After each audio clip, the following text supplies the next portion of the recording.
नमस्कार दोस्तों, कैसे आप सभी? उम्मीद है अच्छे होंगे। मैं बहुत सोचती हूँ कि मैं इस टॉपिक पे वीडियो नहीं बनाऊँ और मैंने लगभग 4-5 महीनों से बनाना बंद भी कर दिया है।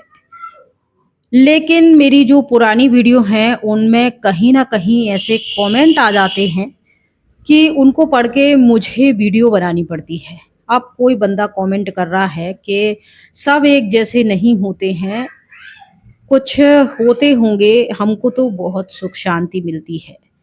तो तुम ये कर रहे हो कि तुमको बहुत सुख शांति मिलती है, बधाई हो, बहुत अच्छी बात है।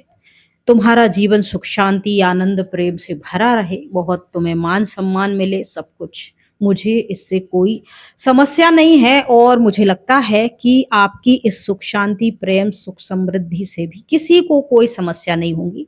ये कोई बहन जी हैं, उषा नाम करके ने कमेंट करा था कि मैं 15 सालों से यहाँ चल रही हूँ, बहुत मुझे यहाँ सम्मान मिलता है, सुख शांति मिलती, आनंद। तो बहुत अच्छी बात है, आपको यहाँ प्रेम मिलता है, सुख शांति मिलती है, सम्मान मिलता है और इंसान को चाहिए ही क्या? हम कहीं जाते हैं, तो आपने अपनी बात रखी, मुझे ये सारी चीज़ें नहीं मिली थी, तो मुझे भी अपनी बात रखने का हक है। मुझे ना तो प्यार मिला, ना सम्मान मिला, ना सुख शांति मिली, ना कहीं ऐसा लगा कि सच में यहाँ भगवान का काम चल रहा है। मुझे शुरू में तो ऐसा लगा था क्योंकि शुरू में बिल्कुल नया था, मेरा फ्रेश माइंड था। जिज्ञासाएँ बहुत सारी थी, मुझे जो बताया जा रहा था, मैं बस उस पे अमल किए जा रही थी और एक्स्ट्रा मैं सोच नहीं रही थी। पर कहते हैं ना कि वक़्त के साथ-साथ सब कुछ धीरे-धीरे जो सच होता है वो सामने आता है, तो मेरे साथ भी आया। अब यहाँ कुछ लोग मुझसे कहते हैं फिर सब ठीक चल रहा था, तुम गई थी तो तुम भगवान को देख के गई थी, भगवान पे विश्वास तो तुम्हें संशय कैसे आया? तो मैं वही आपको बता रही हूँ, मुझे संशय-वंशय कुछ नहीं आया है। मुझे जो उनकी दीदी ने जो जी 2 दीदी मुझे गाइड करती थी, जो उनकी दीदी ने उन्हें गाइड करा होगा, उन्होंने मुझे गाइड कर दिया, ठीक है? और मैंने जो है यही सारी चीज़ें गाँव-गाँव जाके, इधर-उधर जाके लोगों को गाइड करना शुरू कर दिया। अब जब आप को कोई बात समझा रहा है, आप उसमें हाँ में हाँ मिला रहे हैं, सिर हिला रहे हैं, जो बताया जा रहा है वो ही आप स्वीकार करते जा रहे हैं। और फिर इसके बाद आप जब पब्लिक प्लेस पे निकलते हैं और लोगों के सामने जाते हैं और जो बात आप सीख के आए हैं, वही लोगों के सामने रखते हैं। तो आप एक इंसान थे जो सुन रहे थे और आपको सुनाने वाला एक इंसान था, बात दोनों के बीच की थी। लेकिन अब आप एक इंसान वो हो जो पब्लिक में गए हो और वहाँ सामने 50 लोग बैठे हैं और आप उनको वो बातें बता रहे हो जो आपने सुनी हैं या आपको सुनाई गई हैं। बाद में फिर क्या होता है, इस सारी बातों का जो है फिर सवाल खड़े होते हैं क्योंकि वो 50 हैं, 50 लोगों की अपनी मानसिकता है, उनकी अपने सोचने समझने की शक्ति है, उनके अपने प्रश्न हैं, तो वो प्रश्न करते हैं हमसे। कुछ हम अपने तर्क-वितर्क से, अपनी बुद्धिमत्ता से जवाब दे देते हैं, लेकिन कुछ ऐसे प्रश्न होते हैं पब्लिक के जो हमें भी सोचने पे मजबूर करते हैं और कई प्रश्न ऐसे होते हैं जो प्रश्नों को जन्म देते हैं।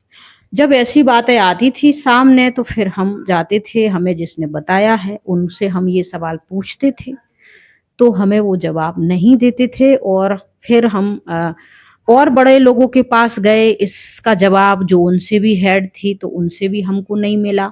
फिर कहीं बट्टियाँ होती थी, प्रोग्राम होते थे और फिर ये सारी चीज़ें होती थी। उसमें भी हम जाते थे और उसमें सवाल रहते थे तो वहाँ हमें क्या सिखाया जाता था? ये सिखाया जाता था कि कोई सवाल करे उससे पहले तुम उनसे 10 सवाल कर दो, ताकि वो दोबारा सवाल ना करें। अब ये तो कोई बात नहीं होती है ना कि कोई आपसे आप ज्ञान सुना रहे हो, आप मंच पे हो, आप एक आइडियल हो, लोग आपको सुन रहे हैं, इतने सारे लोग फॉलो कर रहे हैं, उनके सवाल होंगे तो वो आपसे जवाब माँगेंगे। अब ये क्या बात हमको क्या पढ़ाया जा रहा था कि किसी के सवाल का कोई जवाब नहीं देना है, सवालों में नहीं उलझना है, सवाल तर्क-वितर्क में नहीं पड़ना है, अपना सुनाना है और अगर बीच में कोई सवाल करे तो उससे कह देना है कि हमको पहले सुना लेने दो, उसके बाद तुम्हारे जो सवाल हो लिख लेना, फिर मुझे बताना। उसके बाद 1 घंटा तुम्हें बकवास करनी है सामने वाले से उसके दिमाग में अगर कोई सवाल है तो वो तुम्हारी बकवास को सुन रहा है, लेकिन उसके दिमाग में वही सारी चीज़ें चल रही हैं और सारा ऊपर से निकल जा रहा है। स्कूल जाते हैं ना बचपन में, पढ़ते हैं मन नहीं लगता है, ऐसा लगता है बस आधी छुट्टी हो जाए या पूरी छुट्टी हो जाए, घर जाएँ, ये खाएँ, दोस्तों के साथ खेलें, ये मस्ती करें, वो इधर-उधर भागें, कोई काम तो सब ये चलता है। जब मास्टर पूछता है कि क्या हमने पढ़ाया तो सब, क्योंकि हमारा तो दिमाग ही ध्यान ही नहीं था। इसी तरह पब्लिक में भी उस वो हमसे कुछ पूछना चाह रहा है, जो आपके पास कॉन्सेप्ट हैं, जो रटी-रटाई बातें हैं, जो ज्ञान है उनके बारे में।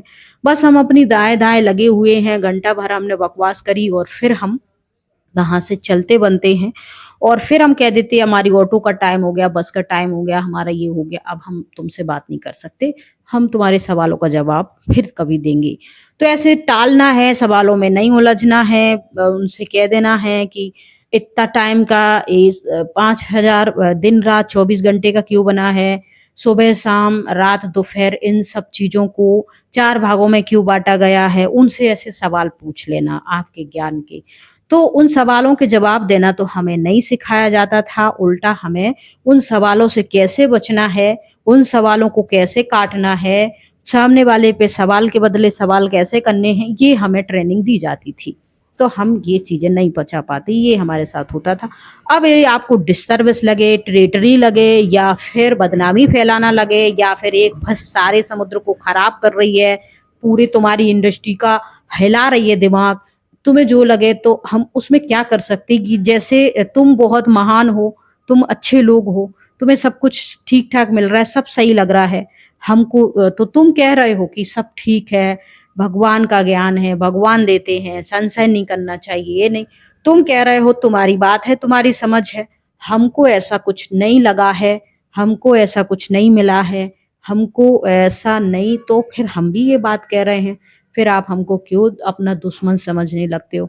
देखो तस्वीर दिख रही होगी लेखराज की पीछे रखी है।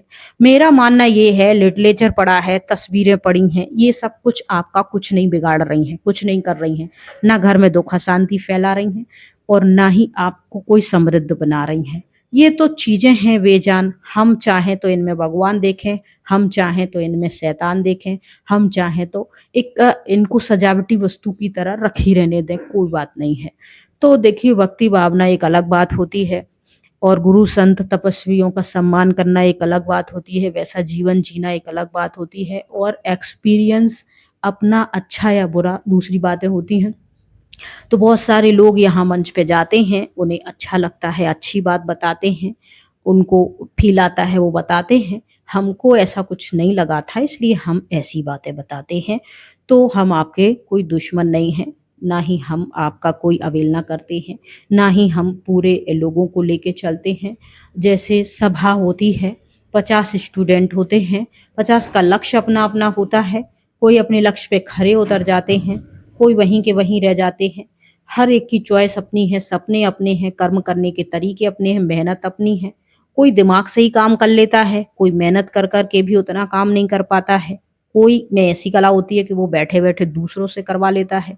तो सबकी अपनी-अपनी कलाएँ होती हैं, हम सबकी रिस्पेक्ट करते हैं, सम्मान करते हैं, सबकी बातों का सम्मान करते हैं। तो मैं जो बात अपनी कहती हूँ, उसमें भी आपको मिर्ची नहीं लगनी चाहिए, बुरा नहीं मानना चाहिए। आप ही तो कहते हो हम सब भाई-बहन विश्व एक बंधुत्व हैं, सब मिल-जुल के हम इस दुनिया को स्वर्ग बनाएँगे। तो अब थोड़ा-सा समय है आपके अकॉर्डिंग, थोड़ा-सा समय है, हम तो देख ही रहे हैं कि थोड़ा-सा समय है, नहीं है, क्या है, वो तो सब देखा ही जाएगा। पर आपके अकॉर्डिंग थोड़ा-सा समय है, तो मेरी वीडियो में टाइम वेस्ट करने से बेहतर है कि आप अपनी त्याग तपस्या में लग जाओ, क्योंकि 36 से पहले 35 में ही विनाश, वो सीन तो तुम देख ही रहे हो, बाढ़, भूकंप और हर साल से ज़्यादा गर्मी बढ़ती जाती, हर साल से ज़्यादा बारिश होती जाती है। तो भैया अच्छी बात है ना, त्यागी बनो, तपस्वी बनो, फरिश्ता बनो और दुनिया में बैठ के देखो युवा अपने अधिकारों के लिए कितना भूखे प्यासे आंदोलन कर रहे हैं, लाठी खा रहे हैं, कुछ क्या-क्या कर रहे हैं। तो ये सारी विनाश की ही तो क्रिया है, कितनी दुःख अशांति, कितना व्यक्ति परेशान है। संगठित रूप में योग के वाइब्रेशन दो, तुम्हारा टाइम सफल हो जाएगा, है ना? तो इस तरीके की अच्छी-अच्छी कमेंट करते रहिए और मुझे वीडियो बनाने के लिए प्रेरित करते रहिए। आप लोगों का बहुत-बहुत धन्यवाद। जय हिंद, जय भारत।